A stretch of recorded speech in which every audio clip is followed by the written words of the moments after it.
ಪತ್ರಿಕಾಂಗ. ಪತ್ರಿಕೆಯಲ್ಲಿ ಬಿತ್ತಿದ್ರೆ ಖಂಡಿತವಾಗ್ಲೂ ಕೂಡ ಒಂದು ಸಕ್ಸಸ್ಫುಲ್ ಕಾಣುತ್ತೆ. ನಾವೆಲ್ಲ ಪತ್ರಿಕೆ ನಂಬಿನೇ ಈ ಒಂದು ಕಾರ್ಯಕ್ರಮಗಳನ್ನ ಆಯೋಜನೆ ಮಾಡಿದ್ದೀವಿ. ನಾವೆಲ್ಲ ಇಲ್ಲಿ ಏನು 34 ಪಂಚಾಯತ್ ಕೂಡ ನಾವೆಲ್ಲರೂ ಕೂಡ ಒಂದು ಟೀಮ್ ಮಾಡ್ಕೊಂಡಿದ್ದೀವಿ.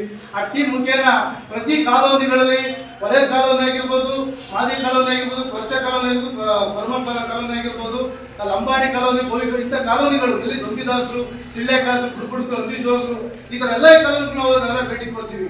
ಭೇಟಿ ಕೊಡಿ ನಿಜವಾದ ಪ್ರಾಮಾಣಿಕತೆಯಿಂದ ದತ್ತಾಂಶನ ವ್ಯವಸ್ಥಿತವಾಗಿ ನೀವು ಎಷ್ಟು ಜನಸಂಖ್ಯೆ ಇದ್ದೀರಾ ಆ ಜನಸಂಖ್ಯೆ ಪ್ರಾಮಾಣಿಕವಾಗಿ ನಾವು ಹೇಳ್ಬೇಕು ಅಂತ ಹೇಳ್ಬಿಟ್ಟು ನಾವೆಲ್ಲರೂ ಕೂಡ ಅಪ್ರೋಚ್ ಮಾಡಲಿಕ್ಕೆ ನಾವು ಹೋಗ್ತೀವಿ.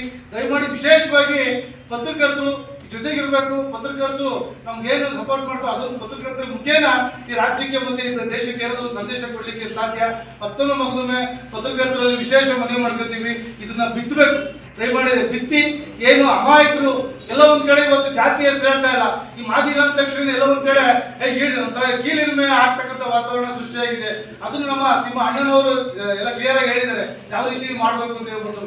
ಆ ಕಾರಣಕ್ಕೋಸ್ಕರ ನಾನು ಮಾದಿಗ ಜಾತಿ ಅಂತ ಹೇಳ್ಬಿಟ್ಟು ಏನು ಕೀಳಿರಿಮೆ ಬೇಕಿಲ್ಲ. ನಾವು ಮಹಾ ಆದಿಗರು, ಆಕಸ್ಮಿಕವಾಗಿ ನಾವು ಮಾದಿಗರಾಗಿದ್ದೀವಿ ಅಷ್ಟೇ. ಆ ಕಾರಣಕ್ಕೋಸ್ಕರ ದಯಮಾಡಿ ಆ ಒಂದು ಜಾತಿನ ಮೆನ್ಷನ್ ಮಾಡ್ಬೇಕು ಅಂತ ಹೇಳ್ಬಿಟ್ಟು ಇಲ್ಲಿ ಇರ್ತಕ್ಕಂಥ ಎಲ್ಲ ದಲಿತ ಹೋರಾಟಗಾರರು ಎಲ್ಲ ಹಿರಿಯ